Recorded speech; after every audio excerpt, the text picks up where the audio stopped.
André Cabral aqui falando, tudo bem, meu amigo? Tudo bom? De paz. Eu tenho duas perguntas, mas vou fazer uma só e depois, se der, eu faço a segunda. A primeira é o seguinte: o quanto que é uma notícia maravilhosa, recuperação do emprego. Isso é uma notícia boa, não tem como não falar bem disso, tanto Penad quanto Caged. Mas o quanto a recuperação mais rápida do que esperada de Penad e Caged está atrapalhando a inflação de serviços e pode forçar o Banco Central ou subir mais ou manter os juros há mais tempo. Eu também não subiria, mas pensando na cabeça deles, o quanto eles podem ou subir mais ou subir, não muito, mas ficar muito tempo devido a essa forte pressão de demanda acima do esperado do emprego. Pois é, em função desse número de desemprego, eu não mexeria em muita coisa. Aliás, eu não mexeria em nada, porque apesar da melhora, o efeito desses aumentos de juros ainda não se manifestou no seu ponto máximo. Então leva algum tempo ainda para isso se manifestar. Então daria espaço para a gente avaliar a real necessidade de fazer uma mexida nos juros. Por enquanto eu não mexeria, exatamente para não sobrecarregar demais a economia no ano que vem, né? Permitir que esse crescimento se estendesse um pouco mais para 2023 de uma maneira mais duradoura. Agora, é claro, verificando uma persistência e um espalhamento maior dessas pressões inflacionárias, uma dificuldade maior a partir desses números do mercado de trabalho, e quem sabe pensaria em alongar um pouco mais o prazo dessa Selic acima de 13, em torno de 13,25. Mas eu não pensaria em aumentar mais, né? Até porque a gente está vivendo num sistema de metas de inflação não compatível para os desafios Covid e guerra, né? Eu acho que o sistema de metas estava valendo enquanto a gente não tivesse esses episódios desafiando muito a economia mundial. Agora, a partir desses acontecimentos, é claro que a gente tem que rever meta, porque o impacto é enorme. Nós vimos aí o quanto o IGP subiu no ano passado. E a gente sabia que, cedo ou tarde, uma parte daquela alta absurda do IGP se transmitiria ao IPCA. Então, o que a gente está vivendo hoje, a gente meio que já sabia. Agora, a partir do momento que tudo começa a desacelerar e a taxa de juros ainda não chegou no seu ponto máximo, né, de ação sobre a economia, valeria um pouco mais a pena a gente esperar para tentar estender mais esse período de geração de emprego e renda.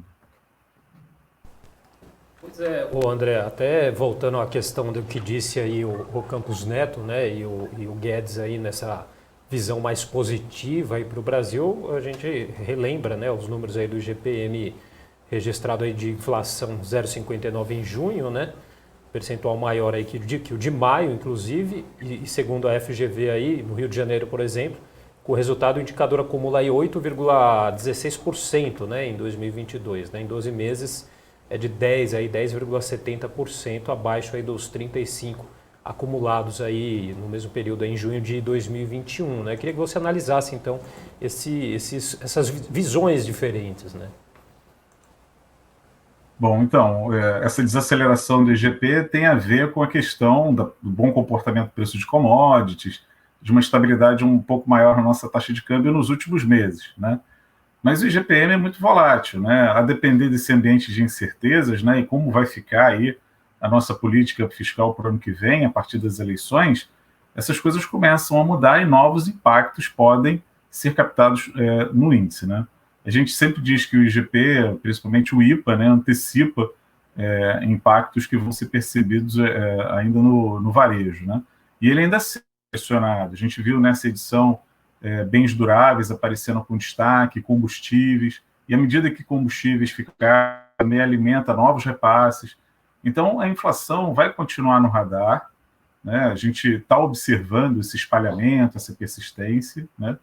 E sempre que possível a gente vai comentar aí a extensão desses danos, né? De que maneira isso chega na inflação das famílias. Amigo, sem você saber, você me deu uma notícia triste. Por quê? Índice Nacional do Custo da Construção, lá no IGPM. Ajudante especializado, servente, pedreiro, carpinteiro, tudo subindo 4, 5%. Isso é dissídio ou isso é demanda? Não, são acordos coletivos. Existe uma Ufa. concentração de acordos coletivos em cidades importantes do INCC entre abril e maio, né? Alguns atrasam e isso acaba sendo captado em junho. Então é um fenômeno passageiro, é uma concentração de reajustes que normalmente não seguiram nem a inflação passada, né? A maior parte ficou abaixo do INPC acumulado aí em 12 meses. Então é um impacto temporário, né? A gente teve um número parecido com esse no ano passado, mais ou menos nessa época. Então a taxa em 12 meses também do próprio INCC segue em desaceleração.